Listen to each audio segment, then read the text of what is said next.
Is the second seat? Right now, we're going around like all types of people, conservatives, libertarians, ex-drug addicts, farmers, you know what I mean? And I have a feeling that you guys may, Jesus. wow, it's great sound, that you may be somewhat overwhelmed by a torrent of information here. Because it's a lot. It took me a long time to master it. I'm still figuring it out.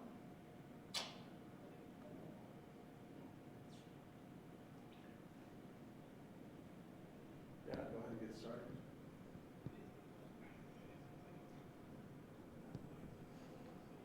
Well, nobody seems to be coming.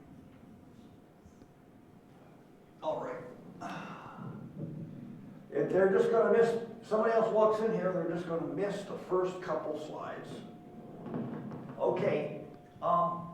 This thing, in, among people who know, is called the scaffold. And see, ibogaine only has like a hydrogen on it, right?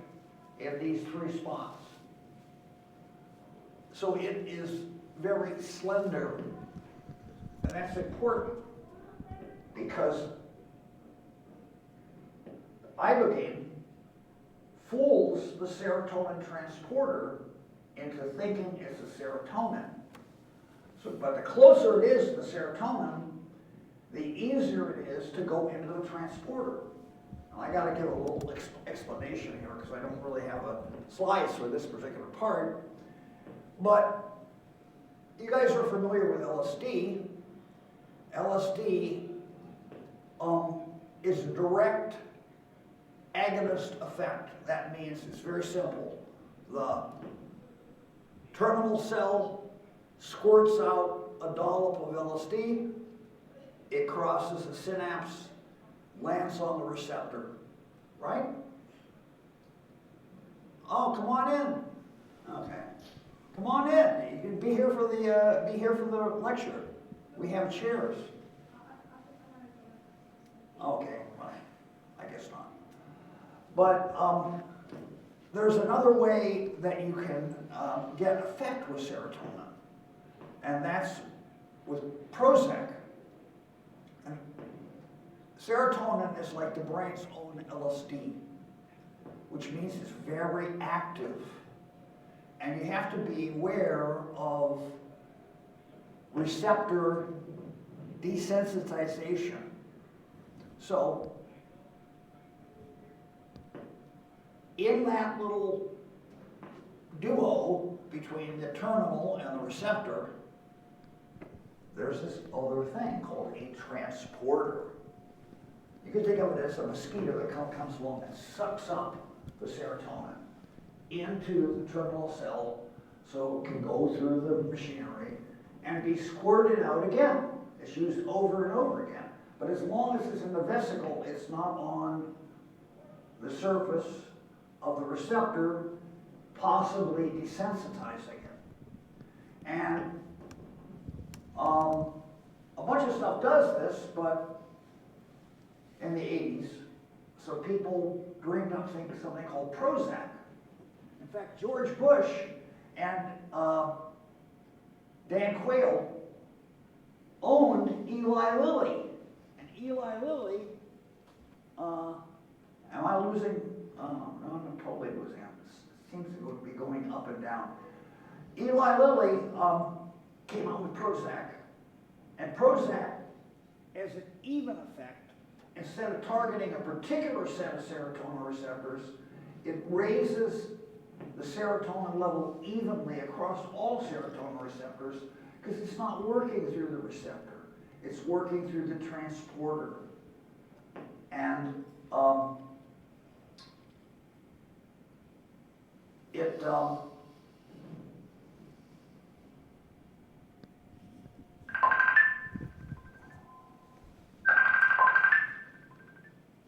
That's your me? Yeah, that's you, buddy. Where is it? Where's my phone? Hello. me. It's my phone. God damn, man.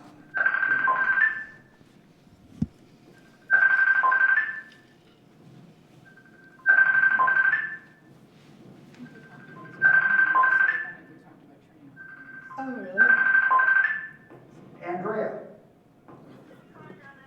Yeah, I'm doing my PowerPoint in the library in Coeur. Is this the time you wanted to meet?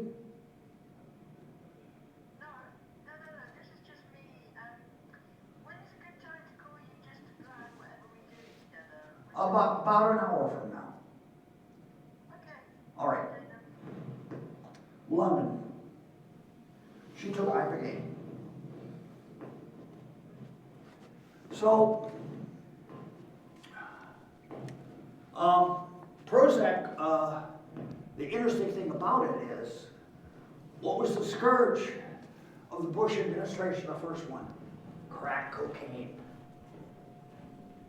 Cocaine also is a serotonin transporter blocker.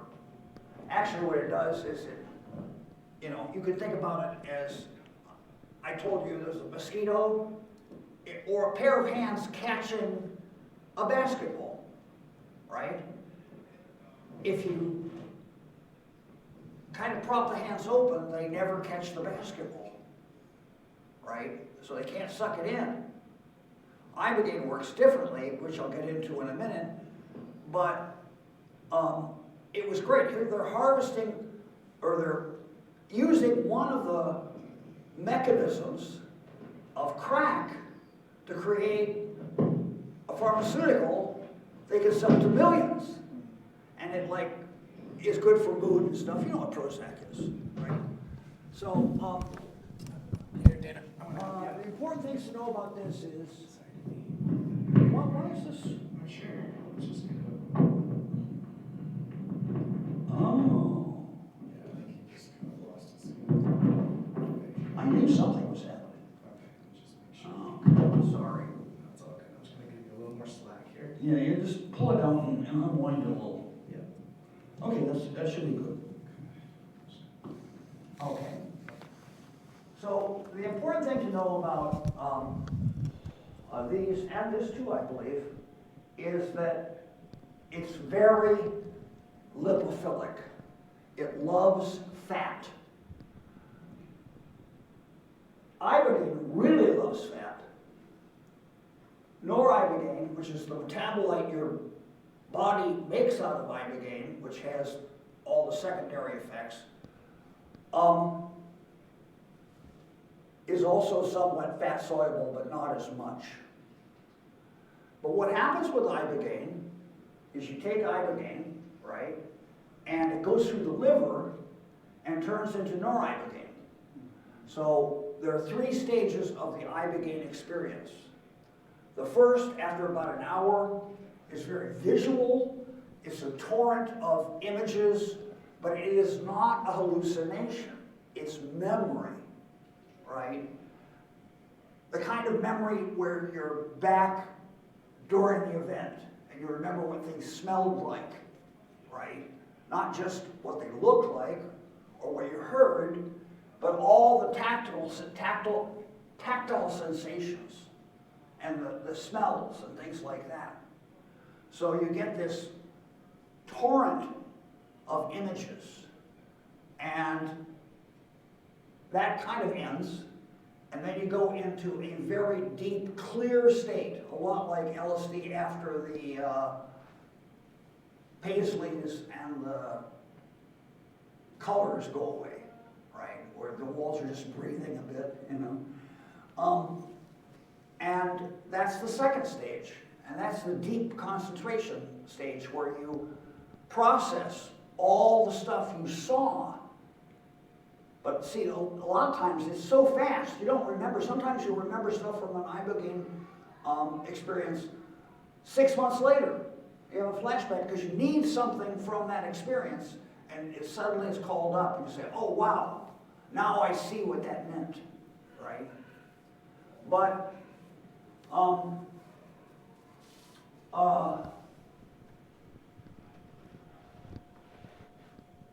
This guy here is because the chemist that Howard Lossoff, the man who discovered Ibogaine, and the guy I discovered, I was the guy who discovered it, the guy who discovered it, basically, and put him in the hippie newspaper, and backed him for 8 or 9 years when we really didn't know if it worked yet.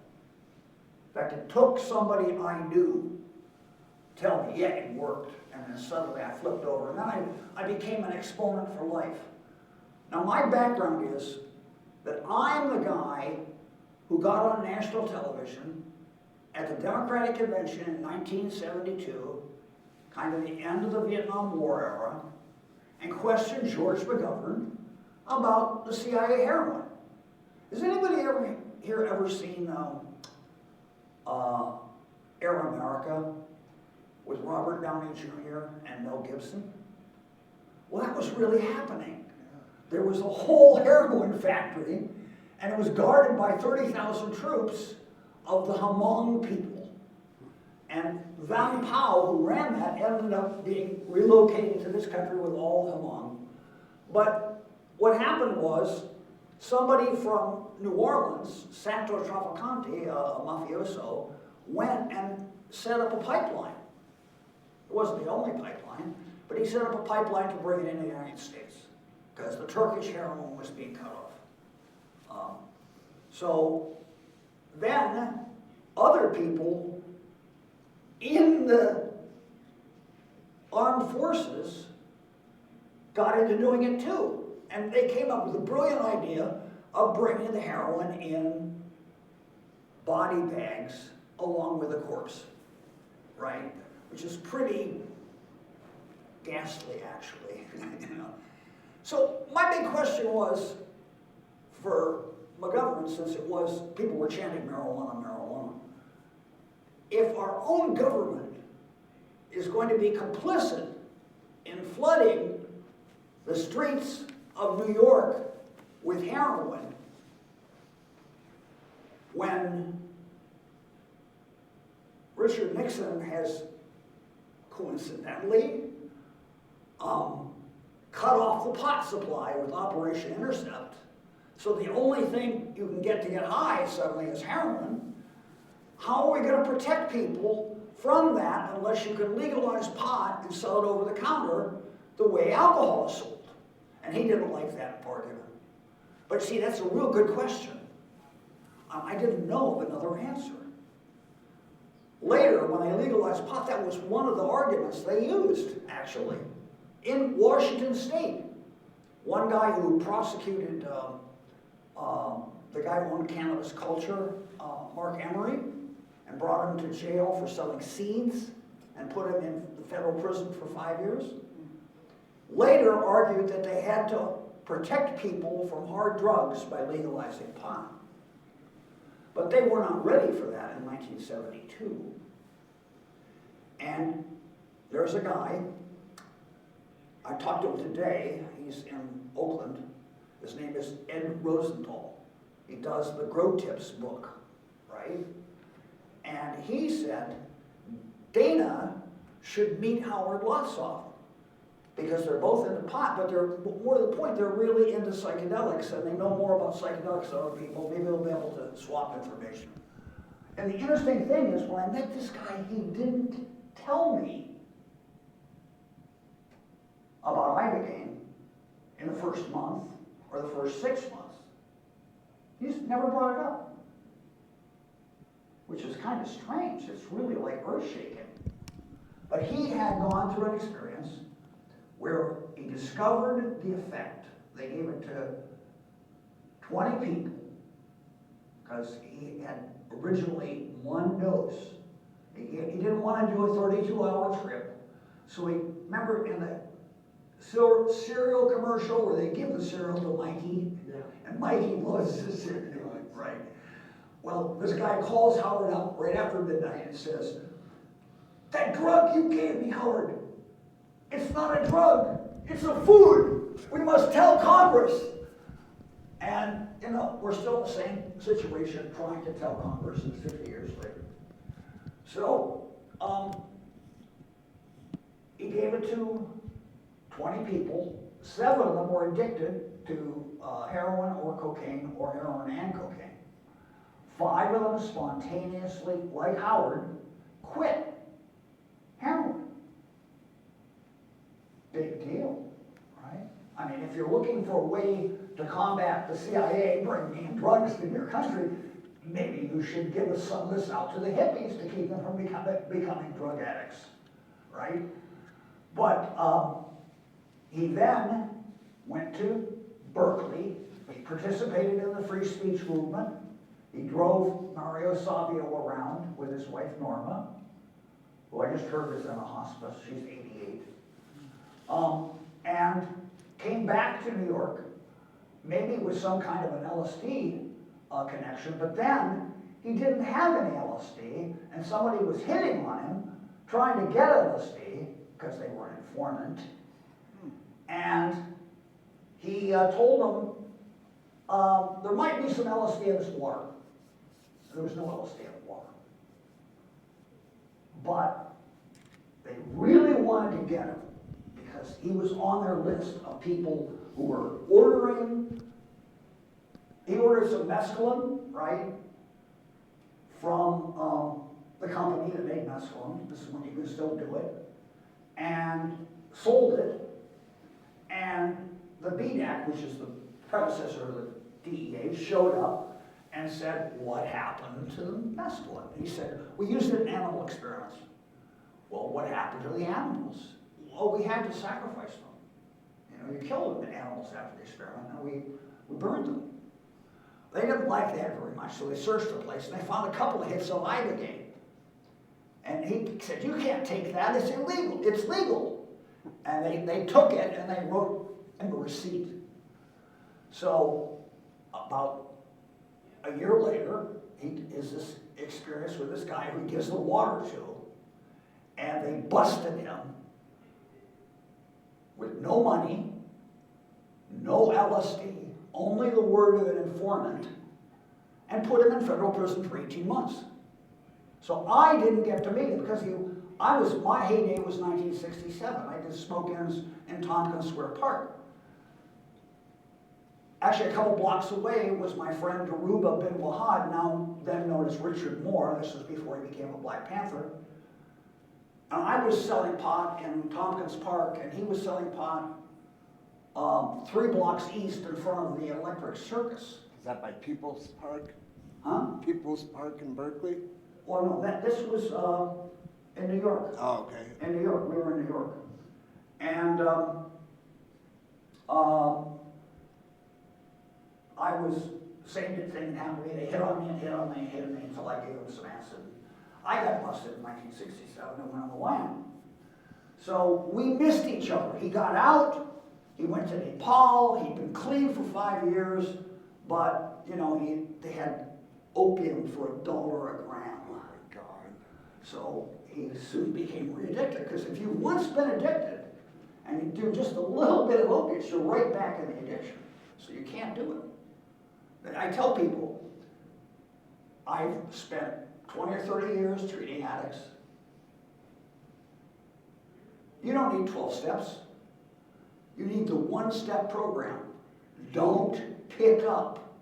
Don't pick up the first line. Don't pick up the first drink. Don't pick up the first cigarette. Don't pick up the first shot. And you'll be fine. It gets easier and easier as you go along.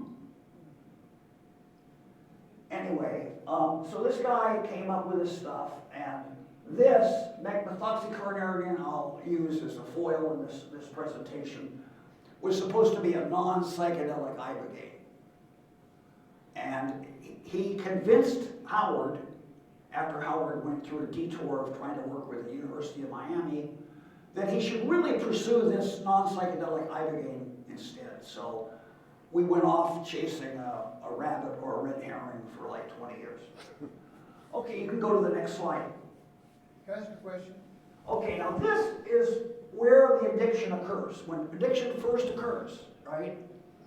And there are these two things, the substantia nigra, which kind of coordinates a vision, and this coordinates movement, right? right? This is the substantia, this is the ventral tegmental area.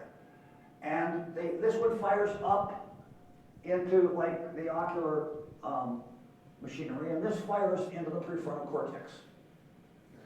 And what happens, next slide,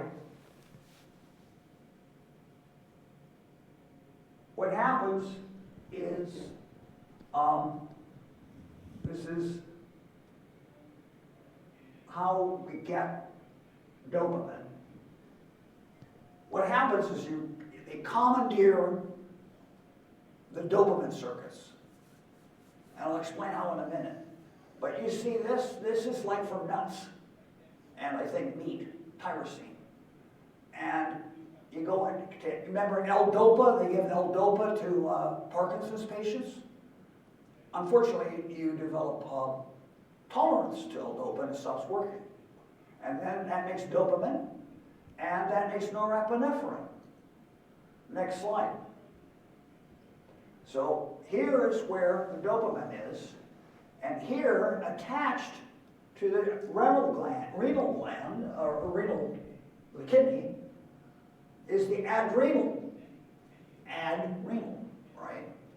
And this makes adrenaline, or norepinephrine, which you can think dopamine is like the brain's cocaine, adrenaline is like the brain's meth. So the interesting thing is, there's a thing I'm going to get to in a minute, the nerve growth factor involved in this. Without that nerve growth factor, the mice, they knocked out the GDNF gene. It's called glia-derived neurotrophic factor. And the mice never formed kidneys. So obviously they couldn't get an adrenal gland because they didn't have anything to attach to it, right? So these are not just nerve growth factors, they're also involved in the development of different organs in the body. Now the next slide, this is about sex. And this is sex in a rat. This is a male rat who's basically hooked up. And here he slides it in here, and he's basically sawing away, and he starts to get excited, right? And then he gets a new plateau, and he's feeling pretty good, and then he has an orgasm, and then I guess they smoke a couple of cigarettes and go to sleep. Well, dopamine, under Nancy Reagan, he said, oh, that's the pleasure center. It's not. The actual pleasure involves some other stuff like serotonin and endorphins and stuff. And what this is the arousal, right? It's like pumping up the pleasure so you reach an orgasm. But dopamine is not about pleasure as much as it is arousing. It's alerting the animal that there's something here, food, drink, or sex, that's really valuable, and you want to remember this and be able to come back to it, and you want to imprint it, and you want to alert every time it's on the scene, right? So that's what dopamine does. Now, this is how the next slide is how they drugs commandeer this pathway, which then leads to a much more complicated situation in the brain with addiction. But you got cocaine and Ritalin. They block the reuptake. Remember I was talking about reuptake? You have transporters for dopamine, just like you have transporters for serotonin. And you can block the receptor with cocaine or Ritalin, or not the receptor, you can block the transporter, and you get this nice amount of dopamine. And the effect of cocaine it's not really that great. I don't know why people like it.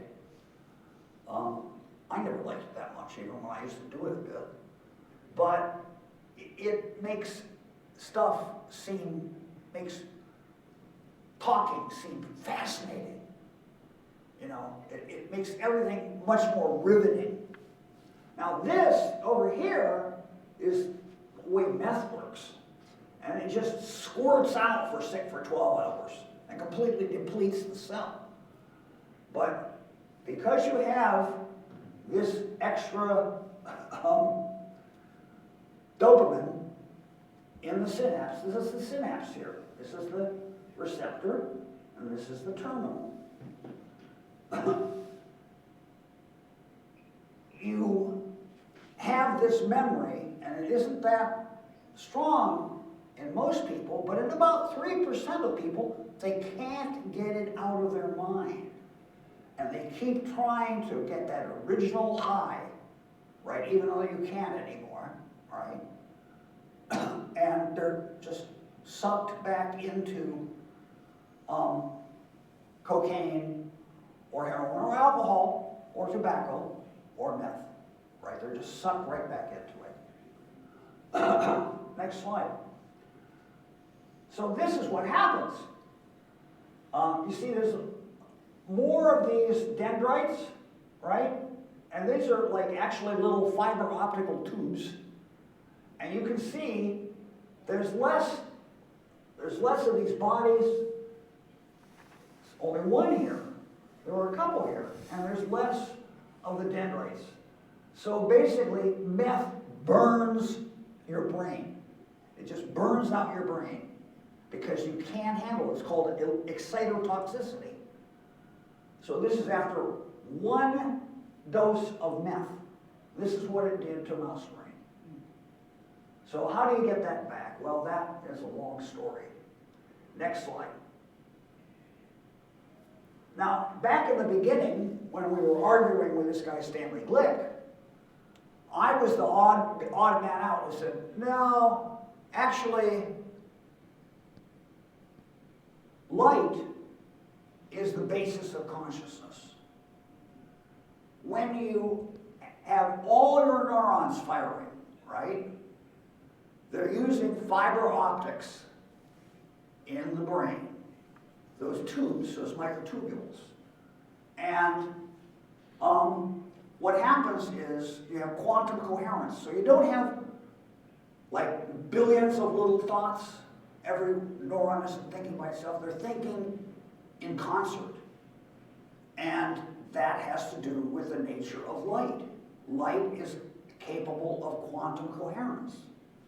So I said, since the basis of human thought is light, and since there's a lot of images in Ibogaine, maybe that's really important to the therapeutic effect. And nobody paid any attention to me. I only wrote a book on Ibogaine, but I didn't have a degree. Still don't have a degree. Next slide. So this is using the difference between wavelengths of light. In other words, you have the visible light spectrum, and you can see real good with it, but it doesn't heat up everything, right? So what happens is this acetylcholine comes from the mitochondria in the cell. It's used to do it's like a cold fusion. It's used for continuous wave activity, which is the basis of the quantum coherence. But you need something to actually collapse the wave so that it can have effects in the real world. So you have this second thing called glutamate. Glutamate is infrared. Glutamate heats stuff up. So you see the way this has got this thing kind of keeping it away. It's got this spine that keeps it away so it doesn't heat it up too much. But all the effects of like 75 to 100 different kinds of receptors in the brain, all these other systems are powered by this one interaction, which turns waves into particles. And that particle is that little dollop of serotonin, that little dollop of dopamine. Next slide. And this is maybe this slide was not here to begin with. These are called PGO waves, which stands for Ponto Geniculo Occipital waves. And what it is here's the pontus, here's the lateral geniculate nucleus, and here's the occiput where you see, right? On the back of your brain is the place where the light comes in, and it's like on a screen, right? But this is something that happens at night when you sleep. You're just twitching your eyes a little bit when you're in REM, and that's making very faint light, which the lateral geniculate nucleus is able to turn into dreams. But you can also use it for other stuff. You can use it for lucid dreaming, which Ibogaine is a form of lucid dreaming, but it's not true dreaming because the REM, the deep REM isn't there. It's like happening in Ibogaine space. Next line. Next slide. And here, down just down a little ways on the brainstem is the inferior olive, and the inferior olive is also lighting up the cerebellum. And the cerebellum is where you store all the long-term memories. Think of it as riding a bicycle. You're riding a bicycle and you don't have to think about riding a bicycle. Your muscles, you have muscle memory through the cerebellum. You're riding the bicycle controlled by your rear brain. You're able to ride a bicycle with somebody else and have a conversation, and that conversation doesn't get in the way of riding the bicycle. But see, the problem is, this is where you store a lot of stuff. Next slide. Yeah. I died. I had a heart attack. I was dead for maybe as long as 5 minutes. They had to bring me back. I don't remember a thing. The whole thing is wiped out because they had to put me in induced coma. And when you're in induced coma, you don't make these things. So the long-term memory of that experience does not exist in me, right? It never formed. But this is the stuff that's in the cerebellum.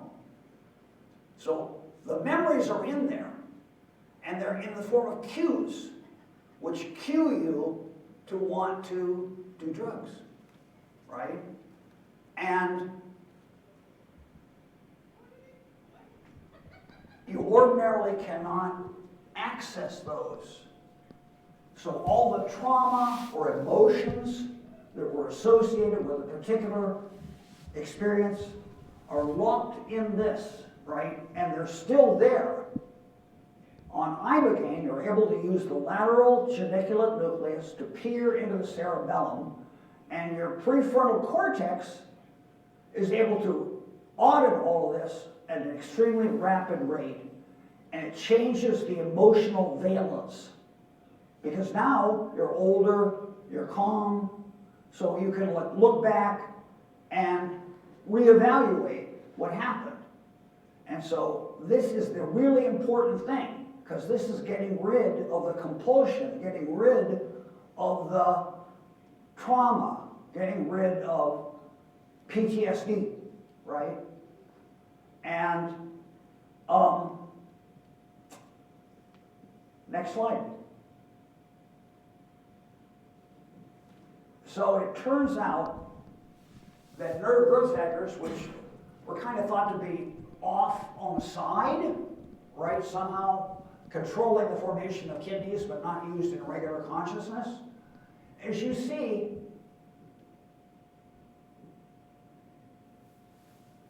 when you revise memories, I'll give you an example. Somebody stole some money, and you think it's Joe, right? And you hate Joe for he stole the money from, guy stole money from me, right? But then doubts begin to intrude. And too much stuff happens, and then stuff happens that proves Joe didn't do it. It was Jessica, right? So you have to be able to change and edit memory. And it turns out that it actually changes the dendrite structure, right? Like Joe Rogan says, Ibogaine rewires the brain, right? But the neurotropins is the second stage. So neurotropins have a role in regular, everyday consciousness and revision of memory so that you can get rid of, you're not stuck in repeating the same, well, except for Donald Trump. He's repeating the same stuff over and over again. Next slide.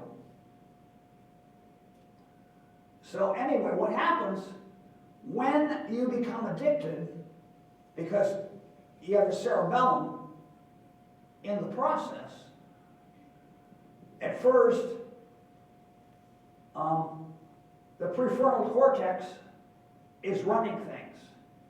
And then you take drugs and it becomes equal. And then eventually when you're addicted, the cerebellum is running things. As William Burroughs said, your feet walk you down to the dope spot. But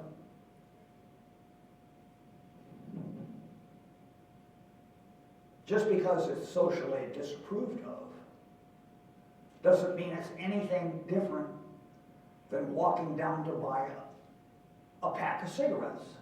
So you go out for a walk, and without really thinking about it, you get a pack of cigarettes, and then you discover you don't have enough money to pay for it. Right? And it was all automatic up until that point, when you have to actually deal with money. Right? So what happens is the cerebellum takes over.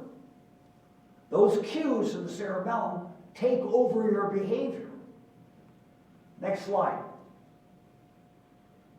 Now this is the thing they're really upset about.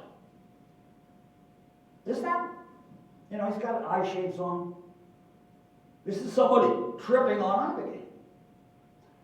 Doesn't look like much of a threat to me. But, next slide. This is what the guy who invented the 18MC said. And I will read it. The hallucinations, they are not, their memories, are just an unfortunate side effect, Glick asserts, explaining that Ibogaine works in the brain like a hybrid of PCP and LSD. Wrong. Part of the problem is that when you go through this thing, it's so profound, you've got to believe it's doing something. In part, it's an attempt by the person who's undergoing it to make sense of the whole thing. So this guy is really patronizing towards drug users. Generally speaking, Glick's research on rats has shown that Ibogaine dampens the brain's so-called reward pathway. That is not what happens. It kind of clears it out. But you still have a reward pathway. Reducing the release of neurotransmitters like dopamine, which cause the highs associated with everything from heroin to sugary foods, wrong. Dopamine, remember, isn't the sugary food. It isn't the opiate. It makes you alert. It makes it better, But this is just wrong. This whole thing is wrong. The compound has been proven to increase production of GDF. That's right. A type of protein that quells the cravings and block the brain's nicotinic receptors, the same spots that are stimulated by tobacco and other addictive substances. So this has got elements of truth in it, but it's basically completely mistaken. Because Ibogaine is not shutting it down, it's taking a bunch of weight off so that you can function normally again. And what happened was that in around 2000, they had actually the end of 1999, they had a conference, which I was not allowed to speak at because I didn't have I already had a version of this, and they wouldn't let me present it because Glick was there, and there was another guy named Herb Kleber, who used to be the deputy drug czar. And there was also Frank Vacci from the NIDA Medications Development Division, and they were all on the podium, along with Howard and Dan Lieberman from South Africa, and Fernandez, who wrote the definitive book on the religion in Africa associated with Ibogaine called Boise. But it was all pitched to promote 18MC, because Howard had had a falling out with Deborah Mash and got sick, got leukemia, went to the hospital in 1998 and got poisoned platelets, almost died, and they just wiped him out. Now, what did Mash do to Howard? He came to her because he was trying to get another patent. He had a patent for opiates, he had a patent for like cocaine, interruption, right? He had a patent for alcohol, tobacco, and methamphetamine. And he wanted to get one for coca-ethylene, which is what happens. Your body makes this stuff out of alcohol and cocaine, which is extremely toxic to the liver, called coca-ethylene, and he wanted patented. But the first thing she asked him, and he never talked to her about Ibogaine, what about Ibogaine? And she introduced him into working with her at the University of Miami, and then went ahead and patented the noribogaine, which is always created by Ibogaine. Because at that time, NIDA believed that if you're having hallucinogenic effects, it's a result of toxicity. Now, these are not hallucinogenic effects, but they were just wrong. But Glick said they will never allow a hallucinogen, and he got people to believe him. And Mash then went with Howard and the New York Times to Leiden, where a guy named Jan Bastians had treated concentration camp survivors with LSD, who was working with Howard to give Ibogaine to drug addicts and having very good success. And what happened was that my friend George, who wrote the hemp book from Germany, got a couple of German addicts, but didn't come himself to take care of it. He was a psychiatrist. He should have been involved with the treatment. He just sent them. He went out to a bar because the guy had also an alcoholic. And George turned these people over to Cisco, who flew in from New York and fell asleep because of jet lag. It wasn't totally being done by a local treatment team. So at 3 in the morning, there's nobody awake, right? And this woman gets up, puts a sock over the camera in the bathroom, and smokes heroin. You cannot smoke heroin on Ibogaine. It will kill you. She came out, and 15 minutes later had a respiratory collapse and died. So what did Mash do?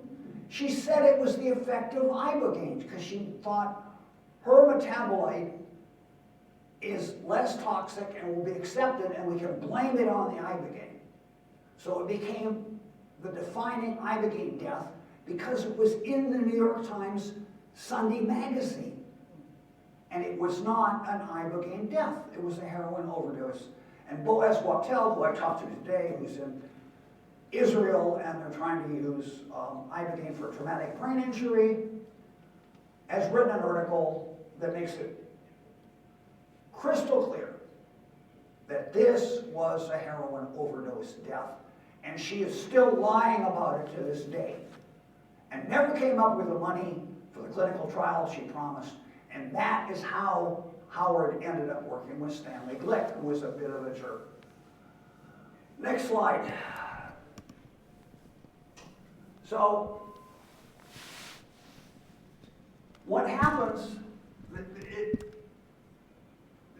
it affects, Ibogaine affects dopamine transporters as well as serotonin transporters. And what it does is it creates more transporters, more transporter material on the surface of the cell.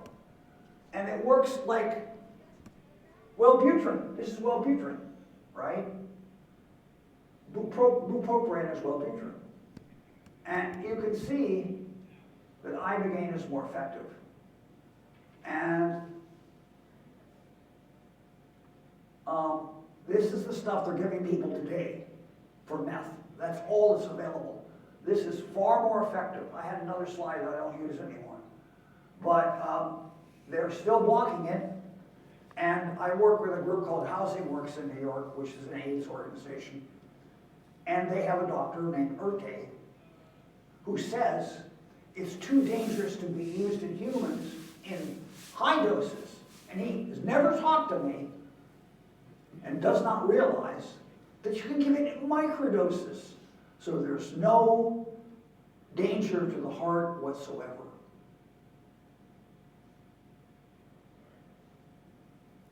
But he won't talk to me because his mind is made up. So we started a program called Recharge with the Department of Health and Mental Hygiene, and we can't get our drug into that program. Next slide. So that's the first effect. There's 3 short-term receptor effects that wear off after a day, right? That are in 2000, that's all they thought there were, because they hadn't actually looked at the GDNF effect. But there was another group of people, had nothing to do with Stanley Glick, was working at Emeryville, University of California, and was Dorit Ron, and they said, well, GDNF seems to affect alcohol consumption. Maybe Ibogaine is putting that out. So they started looking for GDNF, and sure enough, they found it. But this is the second one. This is like salvia divinorum, right? The first one is like Wellbutrin. The second one is salvia, and it's an opioid, but it's not what you think of an opioid. You think of opioid, you think of moo, which is like heroin. You become silly. If you do too much, you'll nod off, right? But this is the counter moo that your body has, because if you get in an accident and you lose an arm, for instance, if you get too much endorphin, you can have respiratory collapse, just like heroin. So your body has this other stuff called kappa opiate, which is actually a stimulant, weird hallucinogen, and has these following effects. Chronic, first it stops acute effects of moo. Then it upregulates moo when it stopped working. Because remember, the pain-killing effect is going to go away.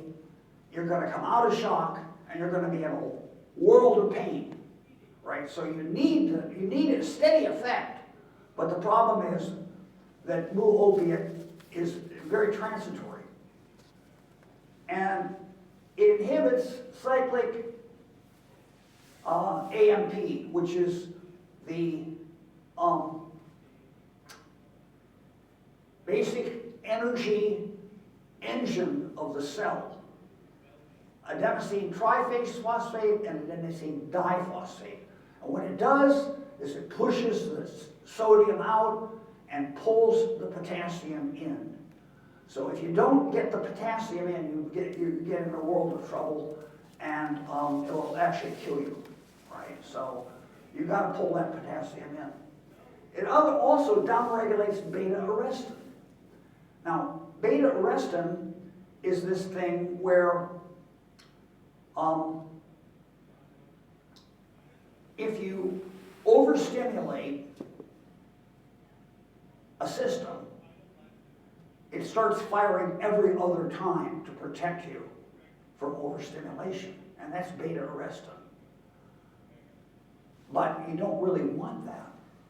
So go back and 2 slides. No, not there. After that. After that. After that. After you're going. You said go back. Yeah. Go back with just 2 slides. Where were we at? No, man.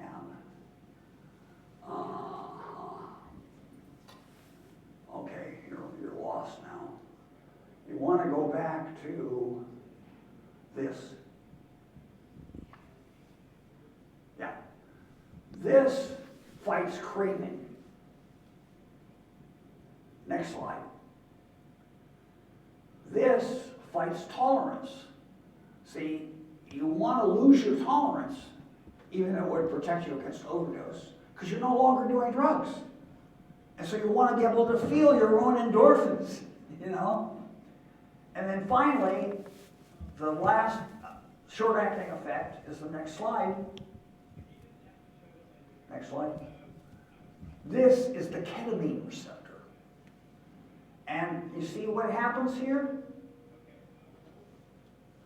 NMDA comes along and opens up this channel so the calcium can get in. The magnesium falls out. Now, you need a little bit of calcium to be able to get in so that you can generate new dendrites, because they're calcareous. But you don't need too much, right? Because that can cause a stroke. So this is activated by both PCP and ketamine. It cuts opiate withdrawal and supersensitization to stimulants, which is a thing where you can't quit doing cocaine. And it also may act to decondition other glutamate pathways. And these 3 short-term effects, they thought this is it, right? But it actually didn't explain why is this stuff working for so long? And really, Glick didn't care because he wanted to make a drug you could sell that you would take every day. That would be the 18MC, which fits the model of big pharma in this country. They're not that keen on addiction interrupters. Next slide. So anyway, once they got into it, these next slides come from the group in California, during Ron. The first thing is that the GDNF spikes, it goes way up. It's like 12% here, or 12 times, 12-fold effect, right? And then it has to go down. Next slide. What happened was Glick got involved with these people because they're all academic colleagues, and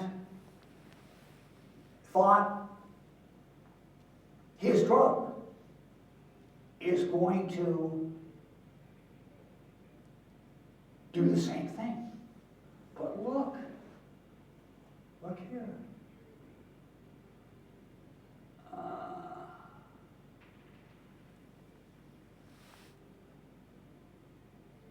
The Ibogaine metabolite, noribogaine, and a synthetic derivative of ibogaine, 18MC, possess similar anti-addictive profile as ibogaine in rodent models, but without some of its adverse side effects. Here, we determined that whether noribogaine and/or 18MC like ibogaine increased GDNF expression and whether their cited action to reduce alcohol consumption is a metal axion. And what they found out is that nor Ibogaine, but not 18MC. In other words, this is Deborah Mash, this is Stanley Glick, and 18MC doesn't do the nerve growth factor. So it can have a long-acting effect. Because you're not growing new stuff, it stays there. Next slide. This is maybe the most important slide. This is the one that's on the flyer I give out. These are neuroblastomas, and they're isolated. But you can see after being given GDNF, in 24 to 48 hours, they're starting to put out dendrites so they can communicate with each other. And they're in Texas. They're doing a clinical trial, and now everybody agrees that GDNF is really important to the process, and 18MC has been abandoned by the pharmaceutical company that bought it from Glick. Paid him a bunch of money. Next slide. So this is the difference between actual GDNF and Ibogaine. See, GDNF comes along, and there goes through a bunch of stages in the cell underneath the receptor. It commandeers something called RAT, which actually does the stuff. And it comes down like a skyhook, which goes into the cell nucleus and pulls these messenger RNAs out, which go out and make more GDNF, so that it comes to other cells with the GDNF, right? And starts the process again. Now what happens here, for some reason, this top of this got cut off here, but this is another way of showing it. It goes into these vesicles, it kind of cooks, and then it turns into a very big molecule. And it comes out through these large core vesicles. It comes out, and you see this is, by comparison, you see this is manufactured on the surface of the cell. This is the dopamine and the serotonin. It's manufactured right on the surface of the cell. So this actually comes from the cell nucleus, right? So, next slide. They had this problem. They couldn't figure it out. They were seeing that the Ibogaine effect was getting into the cell because GDNF was coming out. But it's not coming through the receptor because Ibogaine is not active at the GDNF receptor. How is it getting in there? And we were first fascinated by this. You know, basically this is like, you remember The Sorcerer's Apprentice on Walt Disney, where the buckets and the mops take over the castle and flood it with water? It was flooding out GDNF, but there was no source of the GDNF except the cell. How is the Ibogaine effect getting in there? Well, this is what this was about, and this took a while to figure out. Next slide. Here it is. What happens is, remember that transporter? Remember that, like, basketball, right? Imagine you had something that not only grabbed the basketball, but took it inside your stomach. And that's what's happening. Here's the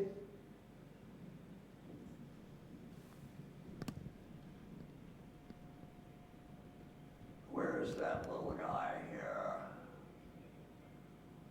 Here's the outward, and here's the inward, and it gets into the cell. So it starts here and goes through this channel into the inside of the cell and comes into contact with the cell cytoplasm. Drugs aren't supposed to do that. They're supposed to stay outside the cell membrane. All the other stuff does, but this one gets inside. So it's really unique. A unique, atypical serotonin reuptake inhibitor. So, next slide. Now, this is another interesting thing. You see this here, the awake and the sleep, REM sleep? These are the most similar of everything on the thing. And that's because you have to be able to remember what you dream at night. So it has to be able to get into the conscious mind. So it's compatible enough that you can wake up in the morning and remember the dream that you just had, right? And this is the basis of the Ibogaine effect, because you need to have something dreamlike enough so you can use the lateral geniculate nucleus, but wake-like enough so that the prefrontal cortex can evaluate all the crap that's in your back brain. Next slide. And you see, this is a paramecium. The paramecium doesn't have a brain, it doesn't have nerves, right? But it can still go forward, bump into something, back up, and go around it. Next slide. And these are the different ways dendrites can grow if you have a nerve growth factor.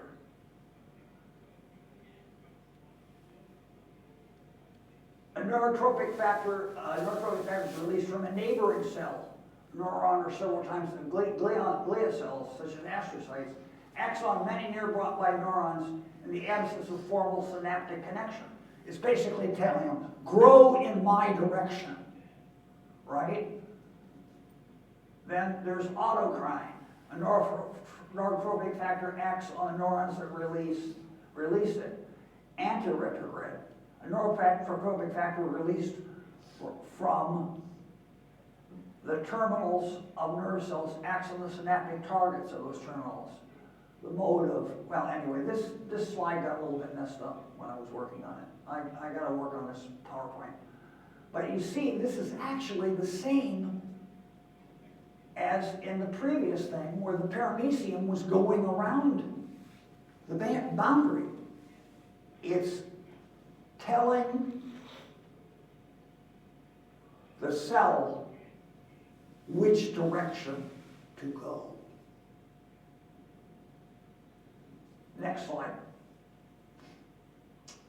Now, this is something actually that it was kind of good they didn't have this with 18MC, but it turns out this is actually pretty important. One of the things it does, it makes your inner ear acutely, that's where your balance is. It makes your balance acutely sensitive. I took about a fourth of a dose of Ibogaine because I was taking it for a lung mold that I had, and it knocked the lung mold out. The stuff is amazing. Antiviral, anti-tumor, anti-parasite, antibacterial. And the only problem is if you try to escalate the dose. You know, as long as you do a low dose, you're all right. Actually, you feel pretty good. But if you try to abuse Ibogaine, you get sick. If you try to do too much, you have to lay there, and when somebody comes and they want you to get up and sell them weed, all you can do is puke. Selling $40 worth of weed, I puked twice in the toilet, twice in the sink, and I puked in the wastebasket. Wasn't worth $40. But that was the one time I took it, right? People said, why did you take it? Well, both me and Howard had been busted for LSD. So we said, we're only going to use this medically, and we're not going to take it ourselves, or else people will say, well, it's just your favorite drug. And so it does do one thing. You know, the NMDA, the ketamine effect, can have toxicity, and this blocks that. So it's actually pretty useful, and Glick got rid of it from his drug. Next slide. So this is the other thing that it does. It gets into the potassium channel. Remember I said you gotta the potassium has to go in, the sodium has to go out. Well, if you block that potassium channel, you get something called QT prolong, right? And that means there's a Q and a T in the heart.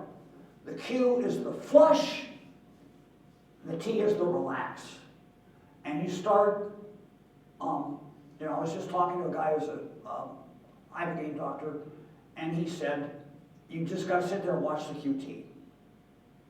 You got to make certain if the heart speeds up too much, you got to get a drug for that. If it slows down too much, you got to have a drug for that. And usually it's pretty good. You just want to really have it monitored. And you can actually kind of end it with atropine. So this is the weakness of You Ibogaine. could end the effect of Ibogaine with another substance called atrazine. Huh? What did you say about atrazine? Atropine Atropine? will shut it down. That shuts down Ibogaine's effect? It shuts down, at least it shuts down the QT. Okay. I don't know exactly. So you don't have any heart problems, right? Huh? It's so you don't have heart problems, correct? Yeah. Yeah. So anyway, this is the weakness of it though. And you just have to be medically supervised. Now this guy is giving it to people with Parkinson's. And he's giving up to 150 milligrams, which is a lot. I'm doing a little bit of root bark, right? Just chewing it every day.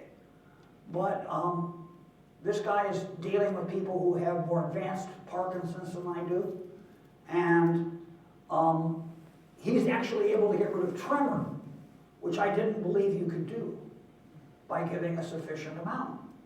But he has to really watch the, he has to be totally with it the whole time. He can't be like Cisco, asleep because he's jet lag and let the woman wander into the back room and smoke heroin. Can't do that. It is very labor intensive giving Ibogaine. Actually, he had another doctor and a nurse for one person. So that's where the expense comes. The actual Ibogaine doesn't cost much. We could manufacture Ibogaine for $100 a gram and make plenty of money.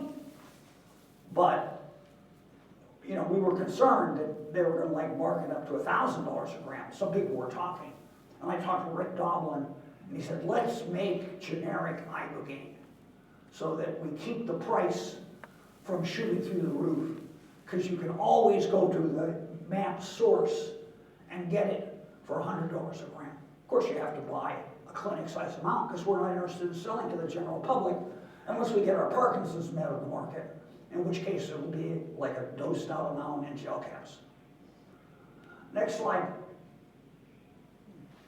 Now, this is work that's being done by Dalibor Sames, who's afraid to talk to me because his partner used to work for NIDA, and I'm blackballed because I'm a marijuana activist. I'm still, after all this time, you can still be blackballed for being a marijuana activist. But this guy did some very interesting work, and I just got to show you a couple more slides. Next slide. this is what they do. They take this stuff and they put it through a bunch of hoops, and at the end of the time, they get rid of this one little. See, see, this is actually not a six-sided. This is six-sided. This is seven-sided. But here, one of the sides is missing, right? And it has different effects. Next slide. You see, this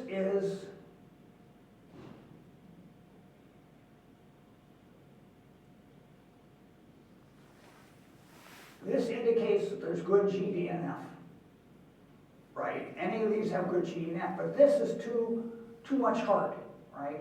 So by tinkering with the molecule, they're able to come up with a new drug that is completely novel, and they patented this thing, and they actually took an extra amount of time passing the law in Texas so they could include Columbia's analogs.